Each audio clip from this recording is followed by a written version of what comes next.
갈라디아서 2장 16절 사람이 의롭게 되는 것은 율법의 행위로서가 아니고 그리스도를 믿음으로써 의롭다함을 얻으려 함이라. 갈라디아서의 논지의 핵심은 믿음입니다. 인간의 행위가 거룩해질 수 있는가? 그에 반대되는 아니다. 인간이 의롭게 되는 것은 오직 믿음으로만 가능하다라고 하는 유일의 법칙을 제시해주고 있는 것이 갈라디아서입니다. 그래서 이 주제 역시도 믿음으로 말미암아 의롭다함을 얻는다라고 하는 믿음에 의한 칭의, 이거는 유일무이한 기본적인 원칙입니다. 의를 얻을 수 있는 유일한 원칙, 그것은 오직 믿음밖에 없다. 이걸 이제 갈라디아서에서 분명한 논점으로 전개하고 있습니다. 로마서는 이 복음에 대한 전반적인 원리죠.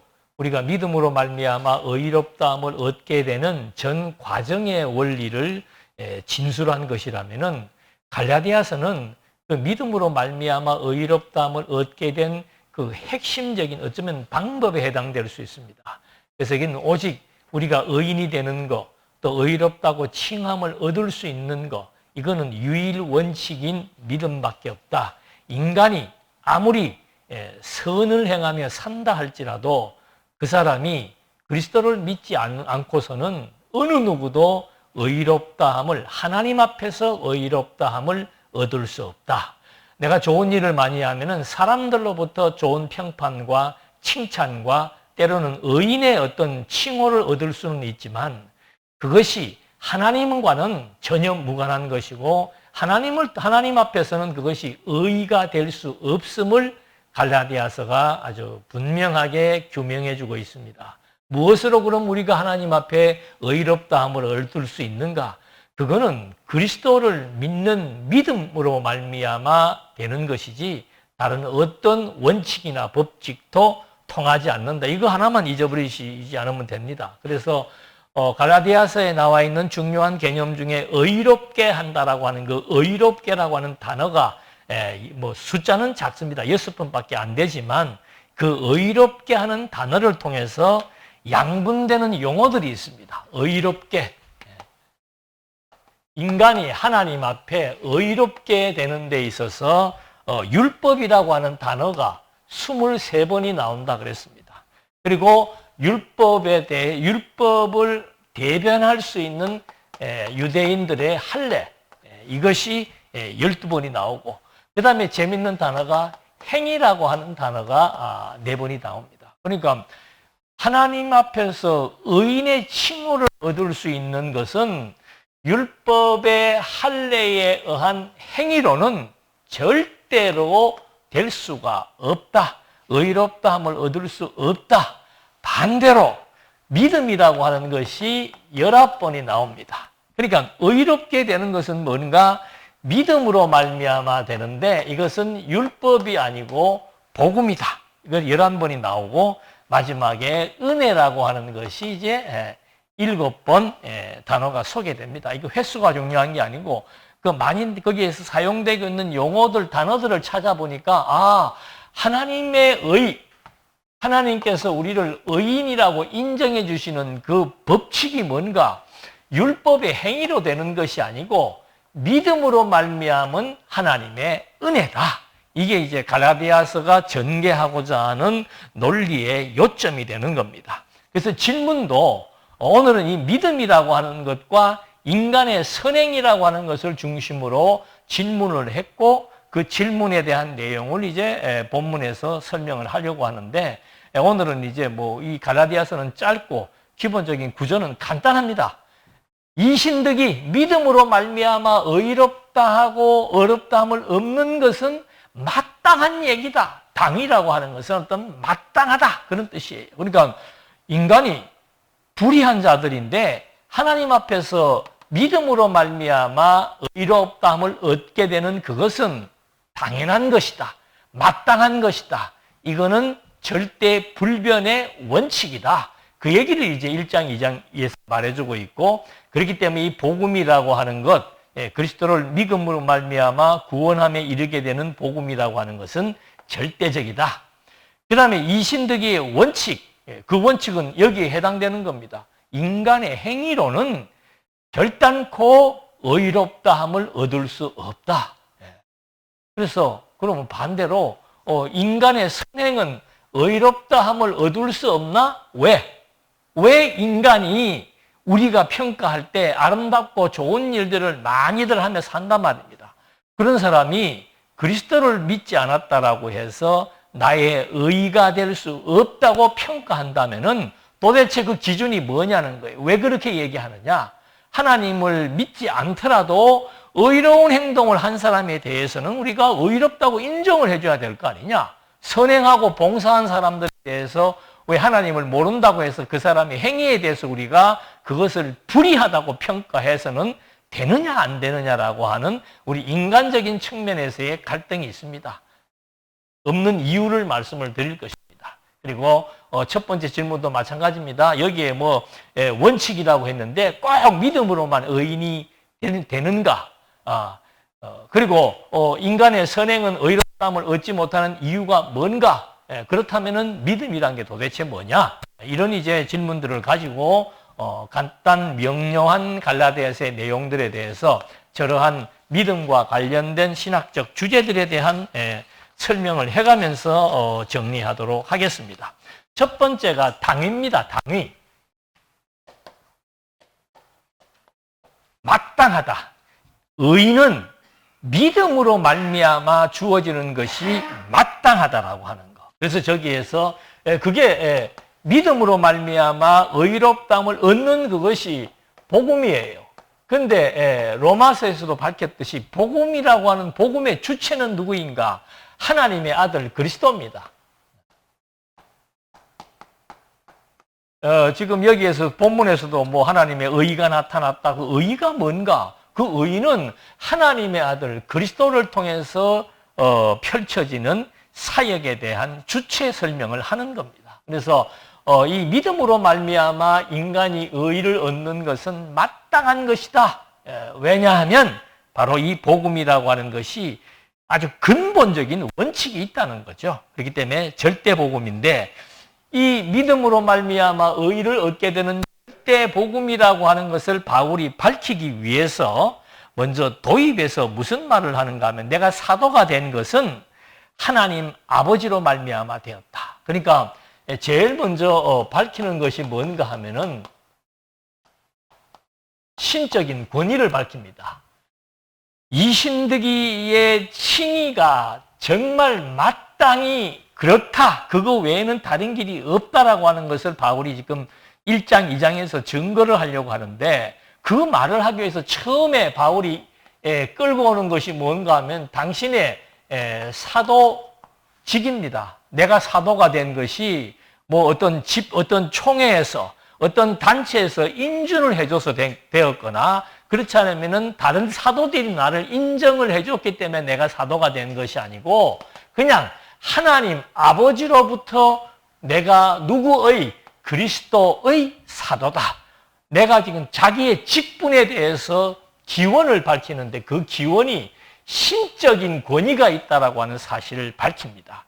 이거는 내가 가지고 있는 그 직분의 권위가 신적인 권위가 있다. 그거를 지금 밝혀서 무슨 사람들에게 공포시근을 주거나 사람들로부터 인기를 얻으려고 하는 게 아니고 바울이 지금 설명하려고 하는 내용에 힘을 주기 위해서 내가 지금 말했던 복음, 이신득이 또는 이신칭이 이것은 신적인 권위가 있다. 왜? 내가 지금 한 그 말이 바로 그 말을 할 수 있는 나의 직분이 하나님으로부터 주어졌고 그리스도의 사도이기 때문에 그렇다는 걸 밝힙니다. 두 번째는 뭔가 하면은 사역이에요. 그의 대속 사역인데 이 대속 사역은 4절에 그리스도께서 하나님 곧 우리 아버지의 뜻을 따라 그리스도의 이 사역이 아버지의 뜻을 따라 이 악한 세대에서 우리를 건지시려고 우리의 죄를 대속하기 위하여 자기 몸을 주었다. 그리스도의 사역이 그리스도 사역의 근거가 뭔가 하면은 아버지의 뜻이다 이 말입니다. 그러니까 예수님이 대속사역을 한 것도 하나님의 뜻에 의한 것이고 바울이 사도가 된 것도 하나님의 뜻에 의한 것이니까 바울이 전파하는 복음의 내용과 그 복음의 핵심인 그리스도의 모든 사역 자체가 어떻다는 거예요? 신빙성이 있다. 절대적이다. 그걸 이제 바울이 밝히려고 하는 겁니다. 그러면서 두 번째 내용은 뭔가 하면은 신적 권위를 밝혔고 두 번째는 이러한 그 복음의 이신칭의의 복음의 원리는 유일하다. 그래서 바울이 1장 7절에서 다른 복음은 없나니 그럽니다. 예. 어떤 뭐 유튜브에서 보니까 유명한 그 목사님 한 분이 그걸 어떤 반어법으로 사용했는지는 잘 모르겠는데 짤막한 얘기가 나와요. 우리 예수 믿는 우리 기독교도 과거에 우리 죽은 조상들도 다 구원받을 수 있고 지금 믿지 않는 그 어떤 다른 종파들과도 교류를 하면서 성탄절 날 그 스님들이 교회 참석하기도 하고 석가탄신일 날 교회에서 현수막을 붙여서 오늘은 석가탄신일입니다. 그런 교회들과 그 절들이 많습니다. 그걸 보고 이제 나는 그렇지 못한데 하는 안타까움을 표시하면서 그 이유를 이제 본인이 말하고 싶었던 거겠죠. 그 이유는 딴 거 없습니다. 아니 우리들 왜 과거의 조상들에 대해서 좋은 말을 해주고 싶고 오늘 같이 사는 현재 많은 사람들에게 예수 안 믿어도 괜찮다. 구원이라고 하는 것은 뭐 각 종교마다 다 있는 건데 궁극점은 다 똑같기 때문에 굳이 기독교가 아니라도 불교든 천주교든 아무 상관이 없다고 말하면은 다른 사람들로부터 질타받지 않고 기독교가 독선적이라는 말을 듣지 않을 수가 있는데 그렇게 할 수 없는 이유는 뭔가 하면은 바울이 밝히는 거예요. 이거 지금 굉장히 용감한 얘기를 하는 겁니다. 당시에 지금 갈라디아 교회도 유대인들이 침투해가지고는 예수를 믿어도 율법은 지켜야 된다라고 강조하고 하는 그 상황 속에서 그래서 바울의 복음을 접했던 사람들이 갈등을 느끼며 때로는 바울을 배척하고 있는 그런 상황 속에서 바울이 전했던 그 복음은 하나님으로부터 주어진 사도직을 내가 감당한 것이고 내가 전했던 그 대속의 진리도 하나님의 뜻에 의해서 주어진 것인데 이거는 유일무이한 정말 망고불변의 법칙이다. 이걸 지금 바울이 얘기하고 있는 거예요. 그러니까 인간이 의인이 될 수 있다. 인간이 의인으로 평가받는다. 이거는 인간의 선행 이런 걸로 되는 게 아니고 하나밖에 없다. 오직 그리스도에 대한 믿음밖에 없다. 그래서 바울이 7절에 단정을 해버리는 겁니다. 다른 복음은 없다. 복음이라는 건 기쁜 소식이고 기쁜 소식은 구원에 대한 궁극적 구원을 말해주고 있는데 그 궁극적 구원에 대해서 다른 종교나 다른 종파나 어떤 다른 이론으로도 있을 수가 없다는 원칙을 여기서 제시해 준 겁니다. 그러면서 하나의 이제 지금 이 말을 하는 이유는 뭔가 하면은 율법과의 문제를 의식해서 얘기하는 겁니다. 복음은 다른 것과 섞이지 않는다. 내가 그동안 전해주었던 그 복음의 내용은 정말 유일무이한 것이고 오직 믿음에 의한 것이지 율법에 의해서 또 의롭다함을 얻을 수 있다? 그거는 아니다라고 여기에서 율법과의 단절을 얘기해 줍니다. 그것이 2장 16절에 있는 말씀이에요. 사람이 의롭게 되는 것은 율법의 행위로 말미암음이 아니요 오직 예수 그리스도를 믿음으로 말미암는 줄 알므로 이렇게 얘기를 한 거예요. 2장 16절에서. 우리가 지난 시간도 얘기했죠. 자, 율법이라고 하는 것은 유대인들에게 해당되기 때문에 유대인들은 율법을 그래도 행하면은 조금이라도 내가 의가 되는데 나의 공로가 추가되지 않겠느냐라고 하는 생각을 하고 있기 때문에 그런 것은 있을 수 없다라고 얘기합니다. 그렇다면은 보통 사람들은 어떻게 하느냐? 유대인이 아닌 보통 사람들은 자기 양심이 양심에 의해서 심판을 한다라고 했는데 나는 내 양심에 부끄러움이 없다. 나는 내 양심에 떳떳하게 살았다 해서 그 사람을 의인이라고 말할 수 있는가? 아니다. 그 양심 자체가 죽은 양심이기 때문에 하나님의 관점에서 볼 때는 어떤 사람도 율법을 가지고 있는 유대인이나 율법이 없는 이방인이나 상관없이 모든 인간은 유일무이한 의의 통로, 믿음이다. 이 외에는 없다. 그리스도를 믿는 믿음 외에는 인간이 의인될 수 있는 그런 가능성은 하나도 없다라고 얘기하는 겁니다. 그렇다면 도대체 무엇 때문에 이 얘기를 하느냐? 이게 중요한 거죠. 예? 무슨 근거로 그렇게 맨날 기독교는 기독교만 옳다고 얘기하느냐? 예수를 믿어야만 구원받는다고 얘기하느냐? 그것은 다른 의미 없습니다. 이건 여기에서 토입에서 말한 것처럼 하나님이 정해놓은 법칙입니다. 이게 하나님이 정해놓은 하나님의 법칙이에요.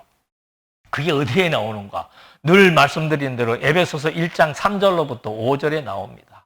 하나님께서라고 하는 주에 의해 하나님이 그리스도를 통해서 당신의 아들들이 될 사람들을 구원하신다. 신령한 복을 주시겠다고 하나님이 정해놓으신 법칙이 있습니다.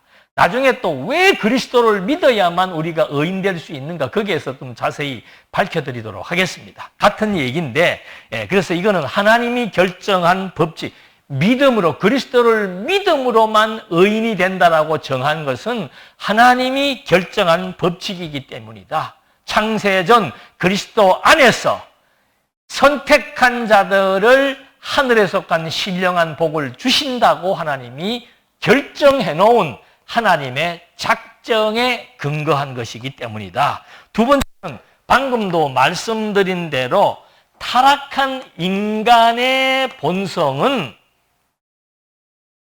불의하고 죄인이기 이미 하나님 앞에서는 다 죄인이에요. 다 불의한 자들이에요.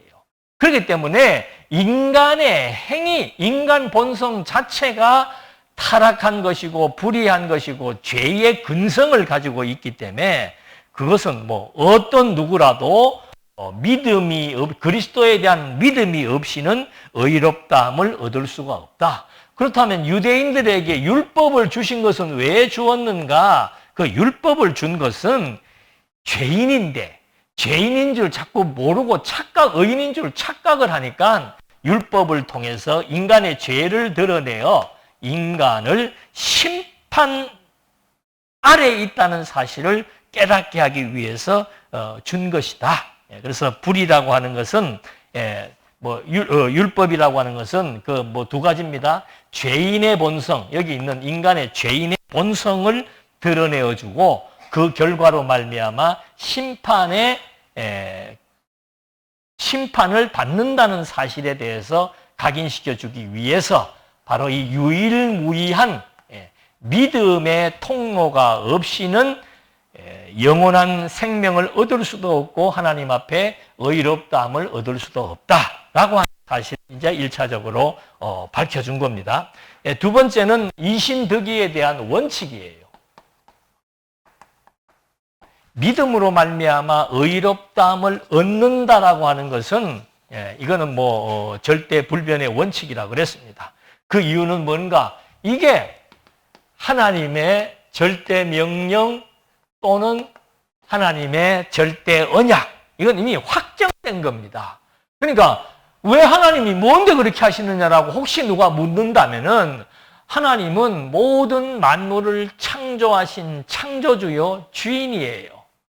아니 주인이 주인 마음대로 하는데 당신이 왜 그러냐고 말할 수 있습니까? 그럴 수는 없는 거예요. 주인이라 주권이라 라고 하는 것은 그 사람에게 주어진 고유 권한입니다. 그럼 하나님에게는 왜 그런 권한이 주어졌는가? 당신이 피조물을 만들었기 때문에 피조물을 만들 때 당신이 합당한 용도를 가지고 어떤 원칙에 의해서 만들었기 때문에 그 원칙을 적용하는 데 대해서 피조물인 인간이 왜 그러냐고 물을 수 있는 그런 자격 자체가 없는 겁니다. 그래서 그 원칙에 대해서 살펴보게 되면은 첫 번째 이 원칙을 다시 하겠습니다. 그 원칙은 뭔가? 믿음이다. 오직 믿음이다. 그래서 종교개혁의 3원리의 첫 번째도 뭔가 하면 오직 믿음으로만 구원에 이른다는 말을 루터가 한 거예요. 근데 뭐 루터뿐만이 아니고 지금 뭐 바울도 그렇고 칼빈도 그렇고 정통성이 있는 기독교 진리는 사도 바울로부터 시작해서 계속해서 오직 유일이지요. 오직 믿음으로만 하나님 앞에 의롭다함을 얻고 구원을 얻어 영원한 생명을 갖고 하나님의 아들로 자격이 부여된다는 것은 이거는 망고불변의 법칙이며 원칙이다. 그래서 3장 6절에 아브라함의 예를 든 겁니다. 아브라함이 하나님을 믿음에 그것을 그에게 의로 정하셨다. 누가? 하나님이 정한 거예요. 하나님이 아브라함이 하나님을 믿으니까 너 의인이다라고 하나님이 결정한 거예요. 판정을 한 거예요. 그러니까 여기에 대해서 우리가 정확히 알 것은 왜 바울이 여기에서 내가 하나님으로부터 부르심을 받은 사도다. 그리스도의 대속의 사역은 하나님의 뜻이다. 이 얘기를 한 이유가 바로 뭔가? 모든 피조세계의 전 역사는 오직 하나님의 뜻에 의해서 진행된다는 기본적인 원칙을 갖고 있습니다. 그것 중에 하나가 우리가 의인이 되는 유일한 방도, 유일한 원칙은 하나님이 정해놓기를 믿음으로 말미암아 의의를 얻는다고 정해놓았다. 그래서 3장 6절에 아브라함의 예를 든 겁니다. 아브라함이 하나님을 믿으니까 그것을 의의로 정했다라고 했는데 중요한 것은 뭔가? 아브라함이 하나님을 믿는데 그 믿음의 경로가 중요한 거라 이 말입니다. 그래서 하나님께서 아브라함에게 하나님이 아브라함을 부릅니다. 아브라함아, 너 고향 땅 떠나가지고 내가 지시할 땅으로 가라 했습니다. 그런데 진짜로 하나님께서 어떻게 해준 거예요? 가도록 하나님이 해주셨단 말입니다. 그 본문에 다 나와 있습니다. 가도록 해주셨습니다. 근데 그 다음에 어떤 일이 벌어졌는가 하면은 아브라함에게 하나님께서 자식을 주겠다고, 자손을 주겠다고 약속을 했는데 아내는 자식을 가질 수 없는 불임 여성입니다. 한 번도 자식을 가져보지 못했습니다. 그런데 여자의 나이가 벌써 이미 다 모든 기능이 다 말된 그런 상태지요. 그런데 하나님께서 아브라함에게 아브라함과 사라를 통해서 자식을 주겠다고 약속하고 25년 만에 이삭을 준 거예요. 왜 25년 기간을 준 겁니까? 이게 믿음을 강화시켜 나가는 과정이에요. 25년 동안 하나님께서 아브라함이 하나님의 약속을 믿지 못하고 아브라함도 비웃고 사라도 부인도 비웃고 그러다가 결국은 몸종을 통해서 자식을 얻으려고 했는데 하나님이 그거 아니라고 그랬어요. 25년 동안 이제는 정말로 하나님 자식을 주신다고 정말로 주실라나 하고 포기된 그런 상태에 있을 때 하나님이 진짜로 25년 만에 1년 전에 나타나가지고는 이제 내년 되면 네 몸에서 상기를 느낄 것이다. 진짜로 할머니 몸에서 태기가 느껴져서 아브라함 나이 99세 때 이미 그때 아브라함이 이삭을 얻게 되는 이게 믿음의 확신이에요. 가도록 해준 것은 믿음의 씨앗입니다. 하나님의 절대 명령, 하나님이 가라 했을 때는 가게 하시도록 하는 것이 하나님의 명령문이라 그랬죠. 그게 믿음의 씨앗입니다. 근데 두 번째 자식을 줍니다. 이건 점점점 믿음이 성장할 수밖에 없지요. 그러니까 세 번째 하나님이 어떤 시험을 주시는가 하면은 이 아들 이삭을 제물로 바치라고 얘기합니다. 그러니까 아브라함은 전혀 의심의 여지 없이 이 아들로 아들 이삭을 제물로 바치려고 그냥 칼을 몸에 대려고 하니까 하나님이 그때 나서 하지 마라. 내가 다른 제물을 준비해 놓았다. 왜 그랬다 그랬습니까? 아브라함의 믿음을 시험한 거예요. 근데 아브라함은 어떤 믿음을 갖고 있는가? 내가 고향 땅을 떠나서 약속하신 가나안 땅을 가도록 섭리하신 하나님. 25년 만에 하나님의 약속대로 아들 이삭을 주신 하나님. 그런 하나님이라면은 이 아들로 말미암아 복을 계승하고 이 아들이 아브라함의 상속자라고 이미 하나님은 결정을 해놓은 것을 아브라함이 안단 말입니다. 그런데 이 아들을 죽인다? 하나님은 죽이지 않습니다. 설령 내가 죽여도 죽은 자를 살릴 수 있는 그런 하나님이라고 하는 것에 대한 내가 확신이 생겼기 때문에 나는 이삭을 하나님 앞에 바치려고 했던 것입니다. 하나님 이걸 다 통틀어서 의라고 얘기하는 거예요. 이걸 통틀어서 믿음이라고 얘기한다 이 말입니다. 여기에서 중요한 것은 뭔가? 이거보다 더 중요한 것은 뭔가? 우리라도 그렇죠. 하나님이 나한테 25년 뒤에 아들 주겠다고 약속했는데 100세가 됐는데 아들을 주었다. 하나님에 대해서 안 믿겠습니까? 이건 누구나 다 믿죠. 근데 이 믿음이 어떤 원인에 의해서 이런 믿음들의 과정상에 있어서 성장이 있었는가? 그 성장 원리는 믿음의 씨라는 겁니다. 하나님이 아브라함을 선택한 거예요. 선택한 아브라함에 하나님이 어떤 명령을 내렸습니다. 나라를 세워주겠다고 명령을 했습니다. 그래서 땅도 주셨고 자손도 주신 것에 대한 확신을 아브라함에게 하나님이 명령하고 명령대로 이루어져서 믿어지게 하신 그걸 지금 이 믿음의 원칙에 대해서 첫 번째로 밝혀주고 있는 겁니다. 그러면서 반대로 대조되는 원칙입니다. 그건 뭔가? 율법이에요. 3장 10절에 아브라함의 믿음의 예를 들다가 그 다음에 3장 10절에 뭐라고 얘기하는가 하면은 누구든지 율법책에 기록된 대로 모든 일을 항상 행하지 아니하는 자는 저주 아래 있다. 두 번째 원칙은 뭔가? 첫 번째 원칙은 하나님께서 믿음을 주어서 의롭다고 한다. 두 번째 원칙은 뭔가? 율법은 완전히 다 지키지 않으면은 항상 지키지 않으면은 저주를 받는다고 지금 하나님께서 두 번째 원칙을 제시해 준 겁니다. 세 번째는 뭔가 하면은 이제 다시 한 번 더 속량에 대한 원칙을 설명해 주는 겁니다. 이것이 3장 13절이에요. 그리스도께서 우리를 위하여 저주를 받은 바 되사 율법의 저주에서 우리를 속량하셨기 때문에 우리는 그리스도를 믿음으로 말미암아 의롭다함을 얻게 되었다라고 하는 이신칭이 믿음으로 말미암아 의를 얻게 되는 원칙을 믿음에 대한 명제 설명, 두 번째는 반대로 율법에 대한 저주에 대한 설명, 세 번째는 그리스도의 속량이 근거로 작동했기 때문에 그리스도를 믿음으로 의롭다함을 얻는다고 설명을 해주고 있는 겁니다. 그래서 여기에서 오늘 그 주보에도 나눠드린 이유가 이제 이런 질문이 생길 수 있죠. 왜 인간의 선행으로는 의롭게 되지 못하는가? 예수를 믿지 않아도 뭐 선을 행하는 사람들이 많은데 그 사람들이 왜 의를 얻지 못하게, 그 사람은 왜 의롭게 되지 못하는가? 그에 대해서 구체적으로 좀 논증을 한 겁니다. 왜 그런가? 왜 저 세 번째 질문이에요. 왜 인간의 선행이 하나님 앞에 의가 되지 못하는가? 그 첫 번째는 뭔가 하면은 인간은 이미 다 영적으로 사망한 상태입니다.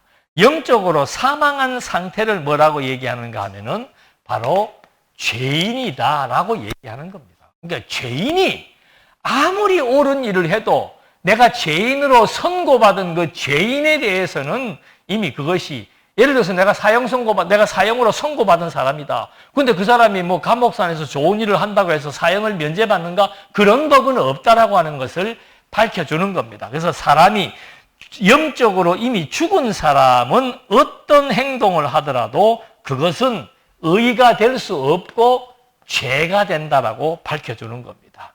근데 죽은 자의 선행이 왜 죄가 되는가? 두 번째 질문이에요. 죽은 자의 선행이 왜 죄가 되는가? 그게 바로 계속해서 말해주었던 불의한 인간이기 때문에 그렇다. 그럼 불의한 인간은 뭔가? 큰 원칙이 뭔가? 자기중심이라 그랬습니다. 의로운 인간은 뭔가? 상대의 유익을 구하는 거고, 불의한 인간은 자기중심적이다.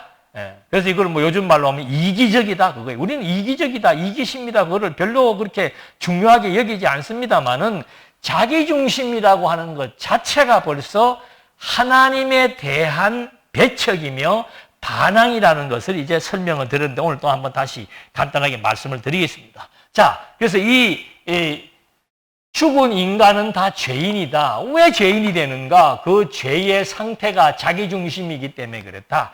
자기 좋은 대로 하나님의 뜻을 구하는 게 아니고 자기중심적인 판단과 결정을 하는 그것이 바로 죄가 된다. 근데 그것이 왜, 인간의 자기중심이 왜 죄가 되는가? 이건 하나님의 고유권한, 하나님의 고유 권한을 침해하기 때문이다.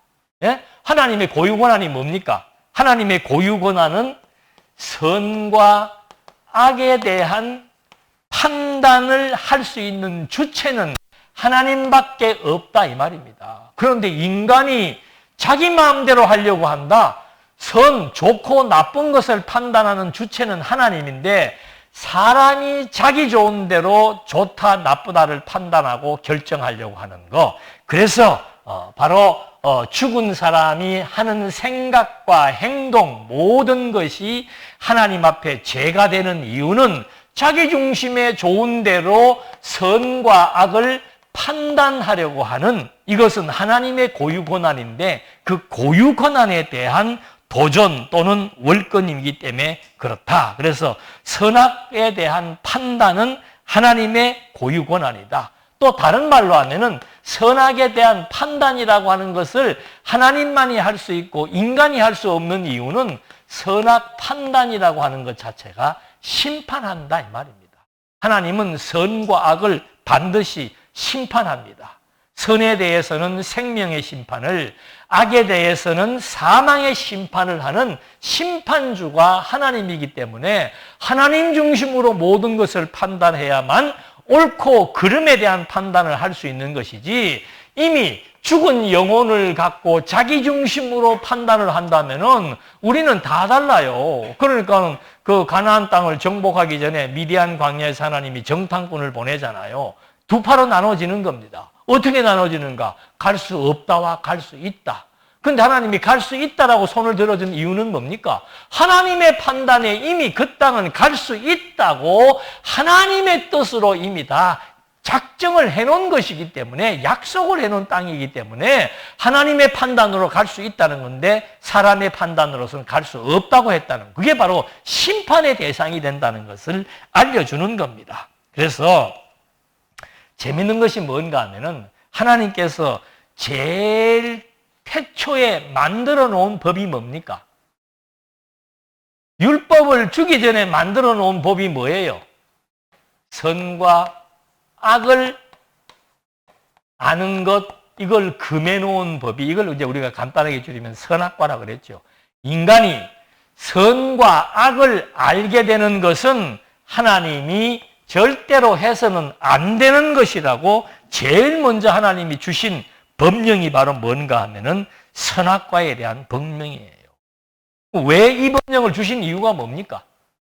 하나님이 왜 아담을 만들어 놓고는 에덴 동산에다가 선과 악을 어떤 열매는 채소와 열매는 다 먹되 선과 악을 알아갈 수 있는 그런 기능은 절대 해서는 안 된다.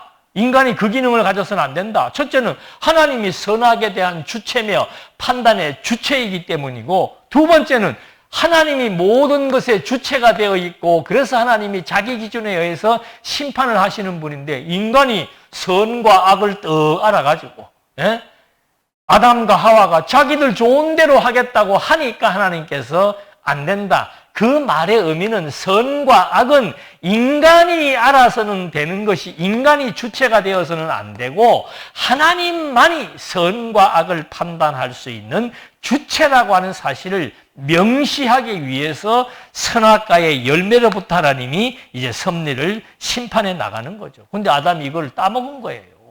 아담이 선과 악을 열매를 따먹으로 말미암아 하나님께서 이제 전개되는 것이 선과 악을 알게 된 인간들에게 주어지는 하나님의 섭리, 인간의 상태가 어떻고 하나님의 심판이 어떻게 전개되어지는 데에 대한 내용을 간단하게 거기다 도표로 설명을 해놓은 거예요.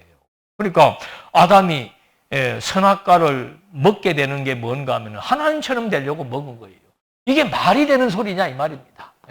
하나님은 절대자고 정말로 유일하신 분이고 스스로 존재하는 분인데 아니 인간, 피조물 인간이 창조주 하나님과 같은 일을 해보겠다. 더군다나 그것이 심판에 관련된 일이고 판단에 관련된 일인데 그거를 인간이 해보겠다고 시도한 것이 아담과 하와가 처음에 저지른 범죄 선과 악에 대한 것을 아는 거 이게 이제 하나님처럼 되려 했다는 거죠. 하나님처럼 되렸다는 게 뭔가? 선악의 주체는 하나님인데 인간이 그렇게 되려고 했다라고 하는 거. 그래서 그다음부터 나타나는 현상은 뭔가? 전부 인간들이 자기 좋은 대로 하나님이 판단하시는 판단의 주체처럼 인간이 하나님처럼 이제 자기가, 가인은 하나님처럼 자기가 재물의 기준을 결정해버리는 어리석은 결과가 나타나는 거예요. 재물의 기준은 하나님이 결정하는 거예요. 근데 아담이 선과 악을 알 수 있는 열매를 먹으니까 그 죄성이, 그 독성이, 악성이 그다음부터 이제 출생하는 인간들에게 그대로 전가되게 되는 거죠. 예? 그걸 뭐라고? 유전. 우리가 부모로부터 암의 유전인자를 받는 것처럼 아담이 가지고 있는 선악을 알아서는 안 되는데 그것을 아는 악성의 유전인자를 이제 그 다음 가인으로부터 점점점 퍼져나가기 시작하는 거죠. 그래서 가인이 하나님처럼 자기가 재물이 기준에 되려고 했다는 거, 그거에 대해서 하나님은 이제 가인에 대해서 살인의 혈통에 대한 심판을 내리는 겁니다. 가인의 후손들이 뭐 엄청난 살인자들이 등장을 하게 되고 하나님과의 단절을 선고하게 되는 거죠. 그 다음에 노아 시대도 마찬가지입니다. 하나님이 좋아하는 혼인의 방식, 하나님이 좋아하는 혈통 보존의 방식이 있는데 그걸 인간들이 그냥 배척해버리고 자기들이 좋아하는 대로 혼인을 결정한 거죠. 그거에 대해서 하나님이 전원 사망시켜버립니다. 인류를 그냥 다 사망시켜. 그러니까 이것이 얼마나 엄청난 죄인지를 설명해 주는 겁니다. 선과 악을 안다는 것은 인간이 자기 중심에 좋은 대로 좋고 나쁨을 판단하고 하나님이 좋은 대로 하는 것이 아니고 인간 자기 좋은 대로 살려고 하는 그 생각이나 행동 자체는 심판의 대상이라고 하는 것을 지금 하나님이 처음부터 밝혀주는 겁니다. 아담 영적으로 죽여버린 거예요. 가인 살인의 혈통을 만들어버리고 하나님과 단절시켜버리는 겁니다.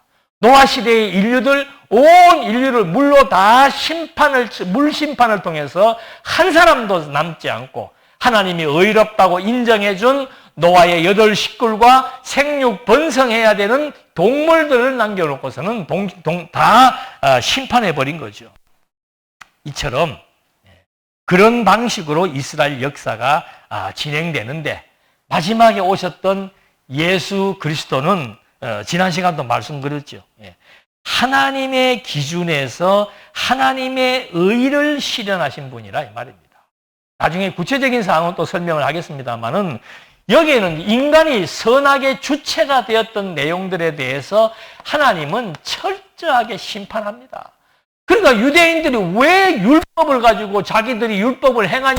너희들은 이미 율법을 행할 수 없는 이미 타락한 죄성을 지니고 있는 자들인데 어떻게 인간이 그런 행위로 말미암아 의롭다함을 얻을 수 있다고 생각하느냐? 봐라, 이스라엘의 역사를 봐라. 아담, 가인, 노아 시대, 바벨탑 사건 등등 남북에 대한 분열 모든 것들이 인간의 자기중심에 의한 행동이었기 때문에 하나님은 그거에 대해서 철저하게 심판하신다는 것을 경고해주고 명시해주고 있는 겁니다. 이 문제를 해결하기 위해서 그리스도가 오신 거예요. 나는 내 뜻대로 하지 않고 아버지의 뜻대로 한다. 아버지의 뜻이 아니면 나는 아무것도 할 수 없다. 나는 아버지의 뜻이 아니면 심판을 할 수가 없다는 말을 요한복음에서 밝혀주고 있다는 거예요. 그래서 이 인간의 선행으로 의롭다함을 얻을 수 없는 이유를 지금 구약의 역사적인 상황들을 통해서 밝혀놓은 겁니다. 세 번째는 이제 이 이신득이의 신앙이 가지고 있는 그 효력, 그건 뭔가? 이거는 여기에 연관된 겁니다. 바로 절대적인 심판이 있다. 그 절대적인 심판이 있는데 이건 뭐 2가지예요.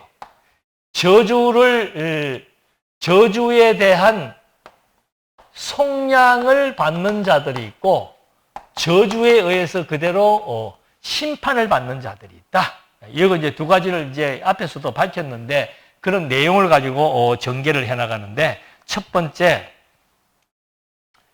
이신칭의에 대한 믿음으로 말미암아야만 의롭다함을 얻을 수 있는 그 명제가 지니고 있는 구속의 효력이 바로 뭔가 하면은 이제 첫 번째가 심판입니다. 이신득이 그건 유일한 것이다. 예, 그거를 배척한다면은 심판을 받게 된다 해서 5장 4절에 율법 안에서 의롭다함을 얻으려 하는 너희는 그리스도에게서 끊어지고 은혜에서 떨어진 자다. 10절 너희를 요동하는 자들은 누구든지 심판을 받으리라. 그 다음에 5장 19절 육체의 일은 분명하니 이런 일을 행하는 자들은 하나님의 나라를 유업으로 받지 못한다. 그러니까 이신득이의 신앙이 아니면은 반드시 심판을 받는다라고 하는 것을 여기에서 명제해 줍니다. 그래서 그 다음에 두 번째가 뭔가 하면은 확신이에요. 이 효력은 이신득이에 대한 효력은 뭔가 하면 심판의 효능이 있고 확신의 효능이 가지고 있습니다. 그래서 6장 2절에 너희가 짐을 서로 지라 그리하여 그리스도의 법을 성취하라. 짐을 진다는 건 뭐라고 그랬습니까? 이신득이에 대한 확신을 가지라. 그래야만 그리스도의 법을 성취한다. 그리스도의 법은 뭡니까? 믿음으로 말미암아 의롭다함을 얻을 수 있는 그리스도의 법을 우리가 성취하게 된다. 내게서 그 법이 실효성을 갖게 된다. 그래서 확신과 확증의 효능에 대해서 말해주고 있는 겁니다. 그러면서 마지막 종결문입니다. 그것은 바로 너희의 심령에다가 각인시켜라. 6장 18절 형제들아 우리 주 예수 그리스도의 은혜가 너희 심령에 있을지어다. 예? 심령이라는 것은 이 정신을 의미하는 건데 정신과 마음 자체에 이신득이의 신앙에 대한 절대적인 것을 너희들 마음속에다가 그대로 마음판에 각인시켜 줄 것을 원한다. 그래서 여기에서 주 예수 그리스도의 은혜가 그건 뭡니까? 여기에서 말하는 주 예수 그리스도의 은혜라고 하는 것은 믿음으로 말미암아 그리스도를 믿음으로 말미암아 의롭다함을 얻게 되는 그것이 주 예수 그리스도의 은혜라 그 말입니다. 그걸 너희 심령에다가 너희 생명의 마음에다가 각인시켜 놓으라고 마지막 인사말을 하면서 이신득이가 가지고 있는 유일한 당위성, 원칙, 효력에 대해서 말씀을 해준 겁니다. 그래서 이 갈라디아서에 대한 전반의 내용의 핵심은 바로 여기에 있는데 이제 간단하게라도 말씀을 하고 넘어가야 될 게 뭔가 하면은 그렇다면 앞에서는 왜 믿음으로 말이냐? 왜 인간의 행위로서는 그것이 죄가 되는지를 밝혔다면은 마지막에서는 왜 그리스도를 통해서라야만 인간이 의롭다함을 얻을 수 있는가? 중요한 질문이죠. 왜 믿음으로만 우리가 의롭다함을 얻느냐? 마지막 질문은 뭔가? 무엇 때문에 오직 그리스도만에 의해서 그리스도를 통해서만 우리가 의롭다함을 얻을 수 있는가라고 하는 근거를 성경은 자세하게 밝혀주고 있습니다. 왜 그리스도를 통하지 않고는 우리가 의롭다함을 얻을 수 없는가? 반대로 그런 얘기. 첫 번째는 그리스도에 대한 자격이 있습니다. 그 자격은 뭔가? 그리스도는 사역의 주체예요. 인생들을 의롭다고 판정하게 하는 사역의 주체입니다. 재밌는 게 뭔가 하면은 에베소서 1장 3절로 5절 말씀에 보면은 계속 반복되는 단어가 있습니다. 그리스도 안에서 신령한 복을 받는다. 그리스도 안이라고 하는 말. 그 다음에 그리스도 안에서 우리를 택했다. 그 다음에 그리스도로 말미암아 우리가 거룩하고 흠이 없는 자, 그게 속죄지요. 의롭다함을 얻는 거예요. 그러니까 그리스도 안에서 복을 주시기로 그리스도 안에서 선택했고 그리스도 안에서 거룩하고 무흠한 의인이 되도록 하나님이 약속을 해놨고 그 다음에 그리스도 안에서 그리스도로 말미암아 아들들이 되도록 하나님이 이미 예수를 사역의 주체, 의롭다함을 얻게 하실 사역의 주체로서 하나님이 이미 선정해 놓은 거예요. 그게 자격이에요.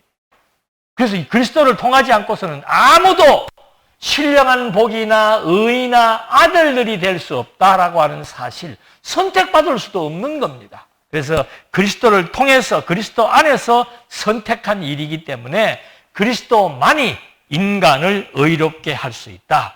두 번째는 뭔가? 이것이 6장 40절에 나와 있어요. 요한복음 요 자격에 대해서는 요한복음 6장 40절에 보면은 내 아버지의 뜻은 하고 밝힙니다. 내 아버지의 뜻은 뭔가? 아들을 보고 믿는 자마다 영생을 얻게 하는 것이다. 그러니까 하나님의 뜻이라고, 그리스도를 통해서 의롭다함을 얻게 하신 이것은 하나님의 뜻이다. 왜 그리스도를 통해야 되는? 그게 하나님의 뜻이다. 그리스도를 통해서만 의롭다함을 얻도록 하나님이, 창조주가 이미 그렇게 작정을 해놓은 겁니다. 두 번째는 뭔가 하면은 그리스도의 자세예요. 그리스도의 자세는 뭔가? 계속 몇 번 말씀드렸죠. 예수님 당신의 계획을 추구하는 것이 아니고 당신의 계획을 배제했다는 것이 그리스도의 자세의 핵심입니다.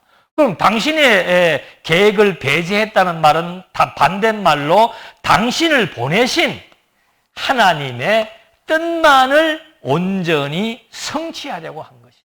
그래서 갈라디아서 1장 4절에서도 내가 하나님의 뜻에 의해서 그리스도의 대속의 사역을 전개한다고 바울도 밝혔고, 요한복음에 보면은 요한복음 4장 34절에 보면은 예수께서 이르시되 나의 양식은, 내 생명을 보존할 수 있는 나의 양식은 나를 보내신 이의 뜻을 행하며 그랬습니다. 그러니까 예수님께서 나의 양식이라는 나의 생존과 마찬가지입니다. 내가 생존하는 이유는 뭔가? 나를 보내신 이의 뜻을 행하며 그의 일을 온전히 이루는 것. 예수님의 자세는 뭔가? 내가 먹는 이유가 뭔가? 하나님이 나를 통해서 하시고자 했던 하나님의 뜻을 실현하기 위한 것이다. 그래서 나는 5장 30절, 요한복음입니다. 5장 30절에 나는 아무것도 스스로 할 수 없노라. 듣는 대로 심판하겠다. 나는 나의 뜻대로 심판하지 않고 나를 보내신 이의 뜻대로 심판한다. 내가 심판도 나는 내 마음대로 안 한다는 거예요.